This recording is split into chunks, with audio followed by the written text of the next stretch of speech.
Hi hello അസ്സലാമലൈക്കും. ഇപ്പോൾ നമ്മുടെ വീടുകളിലൊക്കെ ധാരാളമായിട്ട് ഈച്ചേനെ കാണുന്നുണ്ടല്ലേ. അപ്പോൾ എന്ത് മരുന്നടിച്ചാലും എന്ത് കെമിക്കൽ ഉപയോഗിച്ചാലും ഒന്നും ഈച്ച പോണില്ല. കെമിക്കൽ ഉപയോഗിക്കുമ്പോൾ കുഞ്ഞു മക്കളൊക്കെ ഉള്ള വീട്ടിൽ നമുക്ക് ഭയങ്കര ഒരു പേടിയായിരിക്കും നമുക്കതൊക്കെ ഉപയോഗിക്കാനും. അപ്പോൾ നമുക്ക് വീട്ടിൽ തന്നെ ഉണ്ടാക്കിയെടുക്കാൻ പറ്റിയ ഒരു ലിക്വിഡിൻ്റെ റെസിപ്പി ആയിട്ടാണ് കേട്ടോ ഞാൻ വന്നിട്ടുള്ളത്. കണ്ടോ, എൻ്റെ വീട്ടിൽ നല്ല ഈച്ച ശല്യമുണ്ട്. അപ്പോൾ നമുക്ക് ആ റെസിപ്പി എങ്ങനെ ചെയ്യുന്നതെന്ന് നോക്കിയാലോ. അതിനുവേണ്ടി ഞാനിവിടെ ഗ്രാമ്പു, കറുവപ്പട്ട, നാരങ്ങ, പിന്നെ നമ്മുടെ സുർക്ക, വിനാഗിരി, പിന്നെ 2 ഗ്ലാസ് വെള്ളം കൂടി നമുക്ക് വേണം കേട്ടോ. ഇത്രയും സാധനങ്ങൾ ഞാൻ എടുത്ത് വെച്ചിട്ടുണ്ട്.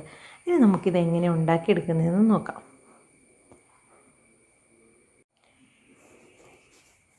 അപ്പോൾ ഞാൻ 1 ലിറ്ററിൻ്റെ ഒരു ബോട്ടിൽ എടുത്തിട്ടുണ്ട്. ഇനി നമുക്കിതിലേക്ക് 1 ഗ്ലാസ് വെള്ളം ഒഴിച്ചു കൊടുക്കാം കേട്ടോ. നമുക്കൊരു ഗ്ലാസ് വെള്ളം ഞാനിപ്പോൾ എടുത്തിട്ടുണ്ട്. ഇനി നമുക്കിതിലേക്ക് വേണ്ടത് അത്ര കൂടി വിനാഗിരി, സുർക്കയാണ് കേട്ടോ നമുക്ക് വേണ്ടത്. അപ്പോൾ അത്ര കൂടി ഞാൻ 1 ഗ്ലാസ് സുർക്ക കൂടി ഞാൻ ഒഴിച്ചു കൊടുക്കുന്നുണ്ട് കേട്ടോ.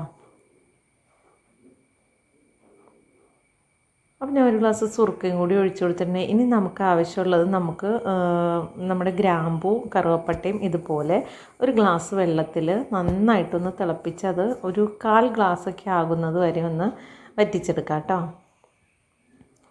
അപ്പോൾ അതിൻ്റെ സത്തൊക്കെ നന്നായിട്ട് ഇളകി നമ്മുടെ വെള്ളത്തിൻ്റെ കളറൊക്കെ ഒന്ന് മാറിയിട്ടുണ്ട്. നമുക്ക് തീ ഓഫ് ചെയ്തിട്ട് അത് ചൂടാറുന്നവരെ ഒന്ന് വെയിറ്റ് ചെയ്യാം കേട്ടോ. ചൂടാറി കഴിയുമ്പോൾ ഇതുപോലെ 2 നാരങ്ങ എടുത്തിട്ടുണ്ട്. അതും നമ്മൾ നേരത്തെ വേവിച്ച് വെച്ച ആ കറുവപ്പട്ടയുടെയും ഗ്രാമ്പൂൻ്റെയും ആ വെള്ളവും ഗ്രാമ്പും കറുവപ്പട്ടയും കൂടി ഇട്ട് കൊടുത്തിട്ട് നമുക്ക് നന്നായിട്ടൊന്ന് അരച്ചെടുക്കാം കേട്ടോ. അപ്പോൾ ഞാൻ നന്നായിട്ടൊന്ന് അരച്ചെടുത്തിട്ടുണ്ട്. ഇനി നമുക്കിതൊന്ന് അരിച്ചെടുത്തപ്പോൾ ഇത്ര എനിക്ക് കിട്ടിയിട്ടുണ്ട് കേട്ടോ. നാരങ്ങയുടെ നീരും ഒക്കെ കൂടി കൂട്ടിയപ്പോൾ അത്രയും വെള്ളം കിട്ടിയിട്ടുണ്ട്. അത് നമുക്കിതിലേക്ക് ചേർത്ത് കൊടുക്കാം കേട്ടോ. അപ്പോൾ ഞാൻ അതോടെയും ചേർത്ത് കൊടുത്തിട്ടുണ്ട്. നമുക്ക് ഇതുപോലെ ഒരു സ്പ്രേയർ എടുത്ത് നമ്മുടെ ഈ ബോട്ടിലിൽ ഇട്ട് കൊടുക്കാം. എന്നിട്ട് നമുക്ക് ഈച്ച ഒരുപാടുള്ള ഭാഗങ്ങളിലൊക്കെ ഇതൊന്ന് സ്പ്രേ ചെയ്ത് കൊടുക്കാം കേട്ടോ.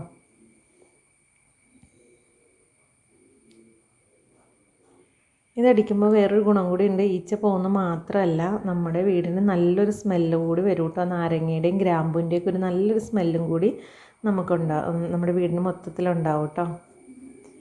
അപ്പോൾ ഈ റെസിപ്പി എല്ലാവർക്കും ഇഷ്ടപ്പെട്ടാൽ ലൈക്ക് ചെയ്യുക, ഷെയർ ചെയ്യുക, കമൻറ്റ് ചെയ്യുക. ചാനൽ ഇതുവരെ സബ്സ്ക്രൈബ് ചെയ്തിട്ടില്ലേ, സബ്സ്ക്രൈബ് ചെയ്യാൻ മറക്കരുത്. സബ്സ്ക്രൈബ് ചെയ്യണം. Thanks for watching.